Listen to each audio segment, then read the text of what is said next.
Hello बच्चों। तो एक बहुत ही अच्छी और बड़ी न्यूज़ है आपके लिए कि 15,000 की जो यूपी की पीजीटी और टीजीटी की शिक्षकों की भर्ती है वो अब निकल चुकी है। तो निकल चुकी है तो इसके ऑनलाइन आवेदन जो है वो स्टार्ट हो चुके हैं। और इसमें जो है सबसे बड़ा क्वेश्चन बच्चों का यही है कि भरना किस तरीके से फॉर्म, सब कुछ किस तरीके से करना है। क्या अगर आप दूसरी स्टेट के हो तो आप भर सकते हो या नहीं भर सकते हो, आपके लिए क्या क्या कंडीशन है जो अप्लाई होती हैं, तो सबके बारे में हम बात करेंगे। अगर आप यूपी के हो तो आपको क्या करना चाहिए, आप किसी अनुसूचित जाति के, जनजाति के हो, ओबीसी के हो, ईडब्ल्यूएस के हो, तो आपको क्या करना चाहिए। अगर आप दूसरे स्टेट में रह रहे हो तो भी आपको क्या करना चाहिए। तो सबसे पहले तो हम पढ़ लेते हैं क्या क्या है। आपको जो दे रखा है कि ऑनलाइन आवेदन जो है वो स्टार्ट हो चुका है। उसकी जो अंतिम प्रारंभिक जो तिथि है वो 29 तारीख, यानी 29 तारीख थी सितंबर की। ठीक है। जमा करने की जो प्रारंभ तिथि जो है वो भी 29 है। अंतिम तिथि जो है ऑनलाइन आवेदन की वो है 27/11, और जमा करने की भी 27/11 है। यानी आप नवंबर तक जो है 27 तारीख तक ये फॉर्म सबमिट कर सकते हो, भर सकते हो। उसके बाद ये 2 पार्ट में टोटल जो होगा ये फॉर्म होगा। पहला होगा पार्ट 1, जिसकी अंतिम तिथि जो है वो है 27/11। दूसरा है पार्ट 2। पार्ट 2 जो सबमिट करने की जो तिथि है वो है 30/11। ठीक है। कन्फर्मेशन में टाइम लगेगा तो मैं आपको ये सलाह दूंगा कि आप जल्दी से जल्दी इसका फॉर्म भर लीजिएगा। ठीक है। अब इसके थोड़े से ज़रा चीज़ों के बारे में हम बात करेंगे, जिसमें सबसे पहली बात है फ़ीस कितनी लग रही है। ठीक है। तो जनरल के लिए यानी अनारक्षित और ओबीसी के लिए तो बच्चों फ़ीस जो है वो तो सेम ही है, वो है 750 रुपये। ठीक है। ईडब्ल्यूएस के लिए यानी इकोनॉमिकली वीकर सेक्शन जो आता है उसके लिए 450 है। यही अनुसूचित जाति के लिए भी है। अनुसूचित जनजाति के लिए जो फ़ीस है वो 250 रुपये दी गई है। ऑनलाइन प्रक्रिया का जो शुल्क है वो सबके लिए सेम है, 50 रुपये। बस खाली जो आवेदन शुल्क है उसमें ही थोड़ा सा डेविएशन है सबके लिए। उसके बाद क्रमांक 1 से 5 में सबके लिए, महिला, विकलांग और इन सब के लिए जो है उनके लिए फ़ीस अलग अलग दी गई है। वो आपको फॉर्म में ही आपकी मिल जाएगी। जैसे आप फॉर्म भरोगे, आप उसमें कॉलम चूज़ करोगे अपना, तो आपको फ़ीस उसी के हिसाब से आपका आ जाएगा। ठीक है। नेक्स्ट आ जाते हैं। आपकी आयु जो है, आयु 21 वर्ष से ज़्यादा होनी चाहिए 1 जुलाई 2020 तक।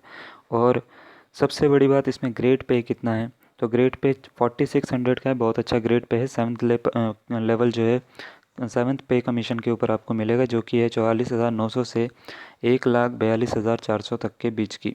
ठीक है। तो इसके बाद जो है आपको बात करते हैं कि कितनी कितनी भर्तियाँ जो है निकली गई है। हिंदी में जो है शिक्षक बालक वर्ग की बात कर रहे हैं हम। ठीक है। तो इसमें 1742 हैं, गणित में 1822 हैं, गृह विज्ञान यानी होम साइंस में 611 हैं। उर्दू में कम है इस बार, तो वो 65 दे रखी हैं खाली। इंग्लिश में 1587 हैं। कला में जो है 710 हैं, सामाजिक विज्ञान में 1392 है, सिलाई में 19 है, संस्कृत में 938 हैं, विज्ञान में 1741 हैं, वाणिज्य में 127 हैं।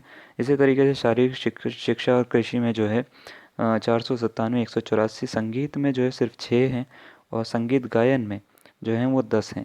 तो संगीत में बड़ी कम है जो है, अगर ध्यान से देखें तो टोटल मिला के 16 हैं, 10 ये और 6 ये। वादन और गायन की अलग अलग है। इसमें भी जनरल की अलग आ जाती हैं, एससी की अलग है, ओबीसी की अलग है, एसटी की जो है वो एक भी नहीं है। ठीक है। तो जो एसटी है उनको जनरल से ही आपको क्या करना पड़ेगा, भरना पड़ेगा। फिर आ जाते हैं बालिका वर्ग में कितनी है।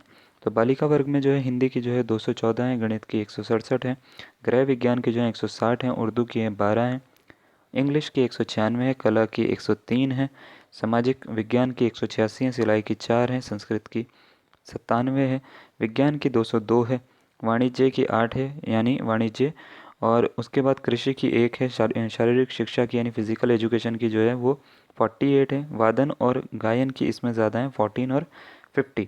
टोटल जो है 1462 जो हैं इसमें भर्तियां हैं जो महिला वर्ग है। अब इसकी ज़रा हम बात कर लेते हैं कि क्या क्या आपको चाहिए। सबसे पहले आपकी ग्रेजुएशन होनी ज़रूरी है। ग्रेजुएशन यानी आपने, ये सभी विषयों के लिए मैं आपको बता रहा हूँ, अगर आपने गणित से करा है यानी साइंस के किसी सब्जेक्ट से करा है तो आपको बीएससी होनी ज़रूरी है, और बीए या बीएससी गणित से होना ज़रूरी है, और आपका बीएड होना ज़रूरी बहुत है। ठीक है। बी आपको मिलेगा। अब इसमें बात करते हैं, बोला क्या है कि प्रेफरेंशियल क्वालिफ़िकेशन क्या है जो प्रेफरेबल है। यानी आपका बीएड अगर है तो अच्छी बात है, आपका अगर एमएड और पीएचडी इन दोनों में से कोई एक है तो आपके लिए और ज़्यादा अच्छा है। क्यों? क्योंकि इसको जो है आपको ज़्यादा मान्यता दी जाएगी। इसमें बहुत अच्छे से लिखा गया है कि जिसको एक्सपीरियंस होगा उसको एक्सपीरियंस वालों को पहले मान्यता दी जाएगी। यानी अगर आप किसी फर्म में काम कर रहे हो, किसी टीचर के यहाँ जगह पे काम कर रहे हो, किसी स्कूल में या किसी जगह पे सदर टीचर हो अगर आप, तो आप जो है अपना एक्सपीरियंस सर्टिफिकेट ज़रूर बना के रखें, क्योंकि वो बहुत काम आने वाला है आपके। तो एक्सपीरियंस सर्टिफिकेट आप जो है अभी से अभी बना लीजिए, क्योंकि फिर भाग दौड़ बहुत ज़्यादा हो जाएगी और आपको टाइम नहीं मिल पाएगा या आपको जगह नहीं मिल पाएगी उस तरीके से। अब बात करते हैं भर्ती प्रक्रिया है होगी इस तरीके से। तो इसमें टोटल सिर्फ एक ही क्वेश्चन पेपर होगा आपका, जिसमें 500 अंकों के जो है प्रश्न पत्र आएगा आपका, जिसमें 125 टोटल क्वेश्चन होंगे। 125 में हर क्वेश्चन जो है वो 4 अंक का होगा। 4 अंक में ये आपके लिए होगा। जो तदर्थ शिक्षक जो हैं उनके लिए 465 नंबर का एक क्वेश्चन आएगा, क्वेश्चन पेपर आएगा, जिसमें 3.7.2 नंबर का एक क्वेश्चन होगा। नेगेटिव मार्किंग बिल्कुल नहीं है, तो आपको सारे के सारे अटैम्प्ट करने हैं। यानी मेरिट में अगर आपका नाम आएगा तो उसमें कुछ चीज़ें जो हैं वो आपकी नोट की जाएंगी। यानी जो वरीयता जो दी जाएगी वो किस बेसिस पर दी जाएगी, पहले तो आपके अंक कितने आए हैं, उसके बाद जो आपकी क्वालिफिकेशन से आपको एक्सपीरियंस है या नहीं है, यानी आपके मार्क्स कितने आए हैं, वो सब के सब मिला के एक मेरिट, फाइनल मेरिट जो बनेगी उसके हिसाब से आपका सिलेक्शन होगा। ठीक है। अब आ जाते हैं कि जो है कि आपको, अगर आप उत्तर प्रदेश के हो तो आप भर ही रहे हो। अगर आप किसी और स्टेट के हो तो आपको भरना चाहिए या नहीं चाहिए, तो आप बिल्कुल भर सकते हो। आपके पास पूरी चॉइस है बनेगी, लेकिन आपको जब आप भरोगे फॉर्म तो आपको ये बात याद रखनी पड़ेगी कि आपका जो डोमिसाइल है वो आपकी स्टेट का ही है, यानी आपकी अपनी स्टेट का है। आपका जो जाति प्रमाण पत्र है वो भी आपकी अपनी स्टेट का ही है। आपको जो है सिर्फ जनरल के ही तरीके से भरना पड़ेगा, यानी आपको जनरल में ही फ़ाइट करनी पड़ेगी। तो कोई आपके लिए जो है रियायत नहीं मिलेगी आपको, क्योंकि आप दूसरे स्टेट के हो। तो आप भर सकते हो और आपको मेरे हिसाब से बिल्कुल भरना चाहिए। तो आप जनरल से ही फ़ाइट करिए, कोई दिक्कत नहीं है। आप जो है इसका पूरा का पूरा जो है फ़ायदा उठाइए। ये बहुत ही अच्छी वैकेंसी है और इसका जो पे स्केल है बहुत अच्छा है आपके लिए। तो इसी के साथ जो है मैं यहाँ पे इसका पूरा कर रहा हूँ, और जो शाम तक है मैं आपको ये भी बताऊँगा कि इसका जो फॉर्म है वो फिलअप किस तरीके से करना है, और पूरा का पूरा फॉर्म भर के इसका मैं आपको दिखाऊँगा। तो आज के लिए इतना ही, धन्यवाद।